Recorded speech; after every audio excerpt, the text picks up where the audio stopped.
Situation जैसेदार थी। जब जो मुश्किल वक्त मेरे ऊपर आया था, उस वक्त में मुझे पता ही नहीं था कि लॉ क्या है, लॉ के बारे में क्या चीज होती है, लीगल क्या है, लीगल किसको कहते हैं। मालूम था थोड़ी थोड़ी बातें, जो बिजनेस को जरूरत होते ही वो चीजें, जो बिजनेस पे ये होते ही वही चीजें। तो फिर अचानक ये हीरा लॉ एसोसिएशन स्टार्ट करने का ये मकसद इसलिए है कि हीरा लॉ एसोसिएशन मैंने इसलिए स्टार्ट किया है कि हिंदुस्तान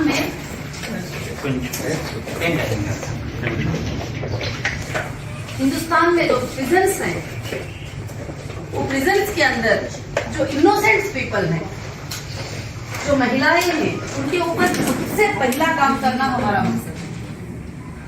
और खासकर से जब मैं अंदर गई थी उस वक्त में अरेस्ट होकर, इंडियन कॉन्स्टिट्यूशन बहुत ग्रेटफुल ऑर्डर्स हैं।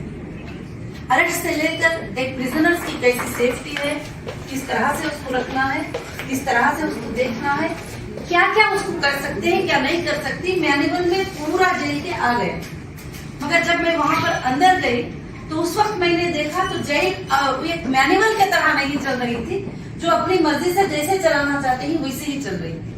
तो उसके बाद मैंने एक निर्णय लेकर जेल के तमाम तकालीफ को देखते हुए वहां पर मैंने कुछ वुमेन्स को देखा, छोटी छोटी केसेस में, जैसे घर में रिलेटिव ने केस कर दिया कि मेरा चेन उसने चुरा लिया।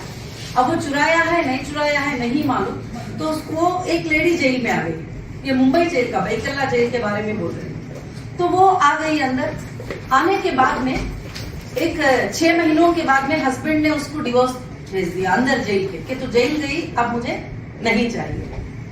और उसके बाद बहुत सारे बूढ़ियों को मैंने देखा, 60 इयर्स के है, 70 इयर्स के है, 80 इयर्स के ही, ये डौरी केस में उनको पकड़ के ले जाके अंदर डाल देते हैं। तो उसके बाद उनको कोई देखने के लिए नहीं आता। बहुत सारी चीजें, अब वो सताई है क्या नहीं सताई है वो तो जज साहब डिसाइड करेंगे, हम तो डिसाइड नहीं कर सकते। तो मगर मुझे जब उस वक्त में मैंने देखा कि कई लोग, और दूसरी बात एक औरत को जो है जब वो जेल जाती है, अगर वो गर्भवती होती है तो उसका बच्चा होता है, तो उसका बच्चा उसके पास 6 साल तक रहता है, पनिशमेंट होता है, तो फिर उसके बाद वो नहीं रख सकती। जब उसके बच्चे को 6 साल के बाद उससे लेकर चले जाते हैं तो वो बच्चा कहाँ है क्या है उसको कभी पता नहीं चलता। तो काफी चीजें ऐसे हैं और काफी संस्थाएं भी हैं जो हेल्प करते हैं जाके वहां पर उनको देखने के लिए, माओं को मिलाने के लिए वगैरह सब। तो सबसे बड़ा जो प्रॉब्लम मैंने देखा है कि 2005 के लिए, 3005 के लिए, 10,000 फाइन्स के लिए अगर बाहर आ जाएंगे तो वो पैसा दे सकती हैं, मगर अंदर उनको वो फाइन ना पे करके 1 ईयर 2 इयर्स वैसे ही उसके अंदर रह जाते हैं। अगर वो पे भी करते हैं तो उनके सर्विस करने वाले कोई लायक नहीं होते हैं, जाके कोर्ट में उनका पेपर लेकर आए और डालें और जमा करें। ये सब चीजें मैंने देखा है अंदर, और काफी चीजें भी देखा है जो मैनुअल के बराबर नहीं चलते हैं। जैसे कोई एक कांस्टेबल है, एक अंडर ट्रायल लेडी अंदर आती है तो बोलिए 420 इधर आजा, उसको पकड़ के मारी। और गरीब है तो उनके साथ ज्यादा जुल्म है, थोड़ा इन्फ्लुएंसर है, थोड़ा देखने में ये है तो फिर उनके साथ जो है थोड़ा ये है। तो फिर ये सारे चीजों पर मैंने 2 ईयर 6 मंथ अंदर फाइट किया है। और मैंने हर बार, चाहे आईजी साहब क्यों ना रहे, चाहे सुपरडेंट साहब क्यों ना रहे, सबको भी मैंने बात किया है कि मुझे जेल मैनुअल चाहिए। और एक बार मैंने मुंबई में पूछा कि मुझे जेल मैनुअल चाहिए तो मुझे नहीं दिया गया। फिर उसके बाद मैं जज साहब के सामने मुझे अटेंड किए तो मैंने वहां कहा कि जज साहब मुझे जेल मैनुअल चाहिए, मुझे पता होना चाहिए कि मेरे राइट्स क्या है, मुझे क्या करना है क्या नहीं करना है। तो फिर जज साहब ने आगे दिया कि 1 वीक के अंदर उनको जेल मैनुअल देना है हाथ में, नहीं तो बहुत गलत बात होगी। तो जब जेल मैनुअल मेरे हाथ में आया तो मैं जेल मैनुअल में देखती हूँ कि इतना सेफ, इतना सिक्योर लिखा गया है, सबके लिए इक्वल राइट्स, हिंदू के लिए, मुस्लिम के लिए, क्रिश्चियंस के लिए। तो मुझे तो भाई फैन हो गई। जो भी लॉ हिंदुस्तान में कमेटी ने फॉर्म किया, जो ब्रदर अम्बेडकर ने उसको जो है लॉ में लेकर आए, तो मैं तो उनके फैन हो गई कि यहाँ तक लिखा है कि उनको खाना कितना दिया जाए, यहाँ तक लिखा है कि उनको सालन कितना देना है, यहाँ तक लिखा है उनको सुबह में 7 बजे चाय और ब्रेकफास्ट कैसा होना है, यहाँ तक लिखा है कि रात में उनको क्या चाहिए, यहाँ तक लिखा है कि उनकी मेडिसिन कैसी देना चाहिए, यहाँ तक लिखा है कि उनको क्या बोलना चाहिए क्या नहीं बोलना चाहिए, यहाँ तक उनके जान की सेफ्टी सिक्योरिटी। ये तो मैं तो पढ़ने के बाद तो मैंने कही कि मैं तो जस्टिस के हाउस में हूँ, मैं तो सेफ हाउस में हूँ, फिर मैं ये जेल करके क्यों फील करूँ, मैं किस लिए फील करूँ, इस बारे में स्पीच देती थी। आप क्यों फील कर रहे हैं? आप ऐसा फील करो कि आप एक कॉलेज में हैं, आप पढ़ रहे हैं, आप पढ़ो लिखो, आप कुछ गुनो, आप कुछ बनो, आपको जो आता है वो दूसरे नहीं आने वाले उमेश को सिखाओ। तो वहां पर जो वो डिप्रेशन में थे वो सब बाहर निकलना शुरू हुए।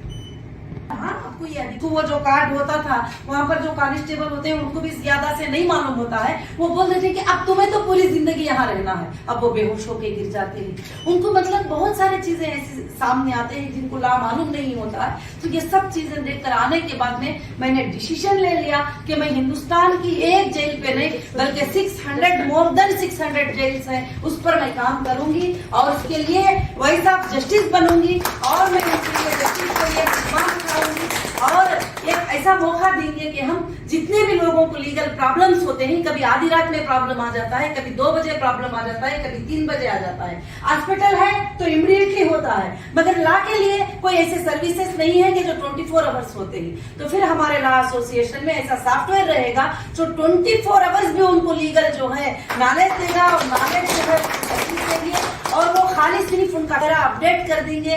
और एडवोकेट जो होंगे तमाम 29 स्टेट से, इसमें एडवोकेट्स भी जो है एनरोल्ड होंगे। और मैं सारे हिंदुस्तान में जहां तक मेरी आवाज जाएगी मैं ये कहती हूँ कि जो भी रिटायर्ड जजेस होंगे, रिटायर्ड ऑफिसर्स होंगे, रिटायर्ड सीबीआई ऑफिसर्स होंगे और ऑफिसर्स होंगे, वो सब ज्वाइन करके लीगल सजेशंस देके सब मिलकर इन मसलों को जो है हेल्प करके इनोसेंट पीपल्स को जो है रिलीफ देने के लिए लॉ एसोसिएट होगा। और इसमें और कोई मकसद नहीं होगा और खास कर से जो है हम हर हिंदुस्तानी के लिए इसमें काम करेंगे। मगर हमारा पहला मुद्दा होगा महिला प्रिजन्स, महिला जेल और महिलाओं बच्चों के ऊपर काम करेंगे और उन बच्चों के ऊपर सोचेंगे जो जेलों में पैदा होते हैं। आज हम यहाँ बैठे हैं, जो जेल में पैदा होने वाले बच्चों के लिए कोई सोचता नहीं है।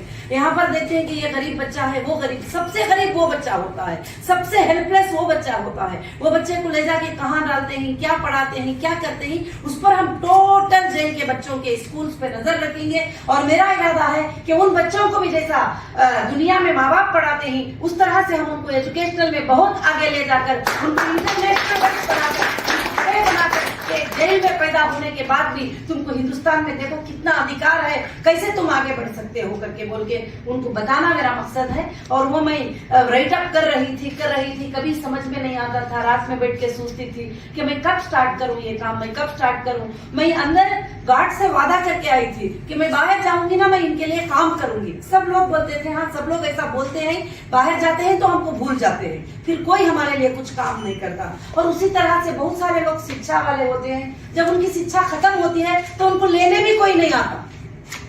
मालदारों को तो आ जाते ही, जो गरीब लोग होते हैं, शिक्षा होती है कंप्लीट होती है, उनको लेने कोई नहीं आता। माँ वेट कर रही है कि मेरा बेटा आएगा, तो बेटे को कॉल कर रहे हैं सुपरडेंट साहब, तुम्हारी माँ का शिक्षा खत्म हो गया, 10 साल कंप्लीट हो गए, तुम आके लेके जाओ। तो बोलते हैं कहीं भी भेज दो, वो हमारे घर में नहीं आ सकती। बीवी का शिक्षा खत्म हो गया और हस्बैंड लेने के लिए नहीं आता और उनका ये हो गया, वो गुनाह करी क्या नहीं वो बात की बात है। जेल जाते ही उनको सारे लोग दूर कर देते हैं। तो मैं चाहती हूँ कि हम एक ऐसा प्लेटफॉर्म, ऐसे बिल्डिंग्स बनाए कि वैसे लोगों को हम पहले साथ में रखें, उनको जीने का सिखाएं, उनको एम्पावर करें। कोई 1 साल के बाद आए, कोई 2 साल के बाद आए, अगर कोई जेल से बाहर आने वाले औरतों को सपोर्ट नहीं करते ही, प्लेटफॉर्म नहीं देते ही, तो हीरा लॉ एसोसिएट उनके लिए रेडी होगी। हम उनको साथ भी देंगे, हम उनको सिखाएंगे भी। ये सारे चीजों को मैंने जो है सोच कर रखा है। मगर आज मैं गार्ड का बहुत ज्यादा शुक्र अदा करती हूँ कि वो आज ये मौका लेकर आ गया है। तो हम लोग कॉन्फिडेंटली काम करेंगे तो ये काम कर पाएंगे हम। और हमें हमारे कोर्ट्स भी ऐसे कामों के लिए सपोर्ट करते हैं। सपोर्ट क्या है, जो लॉ में है, जो एक्ट में है, वही काम हम कर पाएंगे और उससे आगे तो कुछ नहीं कर पाएंगे। हम तो किसी को डोर खोल कर लेकर तो नहीं आ सकते। हम जज साहब के पास जाएंगे और उनके सामने रखेंगे ये तकलीफ है, अगर वो रिलीज करते हैं तो लाएंगे, मगर वो कोशिश करने वाले भी नहीं है। और उसके बाद जेल में मुलाकात नहीं मालूम बहुत सारे लोगों को, एक बार जेल में लेके चले गए तो माँ को भाई को मिलने के लिए जाना, ये सब कुछ नहीं पता होता है। तो फिर हम वो सारा नॉलेज जो है लोगों को देंगे और यूट्यूब के ऊपर हमारा चैनल रहेगा, ऑनलाइन पे हमारा चैनल रहेगा और लीगल जितनी मालूमात है वो लीगल मालूमात नेशनल इंटरनेशनल के लिए भी करने के लिए ये है। और मैं इंटरनेशनल बिजनेस वुमेन होने के नाते जैसे दुबई, कतर, कुवैत वगैरह वहां भी हमारे इंडियंस को काफी प्रॉब्लम आ जाते हैं, उनको पता नहीं चलता है और उनको कोई बात करने वाला नहीं होता है। हमारा एक विंडो खुला रहेगा, वो लोग इंटरनेशनल से भी हमारे पास अप्लाई कर सकते हैं कि हमारे से पॉसिबल है, अगर जैसे हमारे साथ हैं और भी दूसरे सब जो भी हैं तो पॉसिबल है तो हम उनकी मदद करेंगे, भले उनको लाने की मदद करेंगे, भले उनको एक फोन से लीगल नॉलेज की मदद करें, भले उनको कुछ पैसे की मदद करें, जो भी मदद है तो मदद हम जरूर से जरूर करेंगे। और मैं सबको बहुत थैंक्सफुल हूँ। आज हमारी ये छोटी टीम बैठी है, 1 साल के बाद 10,000 लॉयर लोग इंशाअल्लाह और फ्री सर्विस जेल के सामने 10 वकील खड़े रहेंगे और फ्री सर्विस करेंगे और जाकर लोगों को जो है वो काम करेंगे। ये मकसद से ये लॉ एसोसिएट स्टार्ट हुआ है। और मैं जब तकलीफ उठाई तो मुझे ये तकलीफों के बारे में समझ में आया, तो मैंने गार्ड से यही कहा कि मेरा जाना बेकार नहीं था, इसलिए था कि मैं मालूमात करूं, मैं इस बारे में नॉलेज आए मुझे, और मुझे गार्ड दिखाना चाहते थे देखो कैसे जुल्म होते हैं ये चीजों के। कुछ इंटरनल बातें हैं वो मैं बता भी नहीं सकती पब्लिकली, इस तरह के टार्चर्स वहां पर होते हैं तो उस पर नजर रखा जाएगा और जेलों में हमारे एसोसिएट की तरफ से विजिट किया जाएगा और वहां देखा जाएगा कि क्या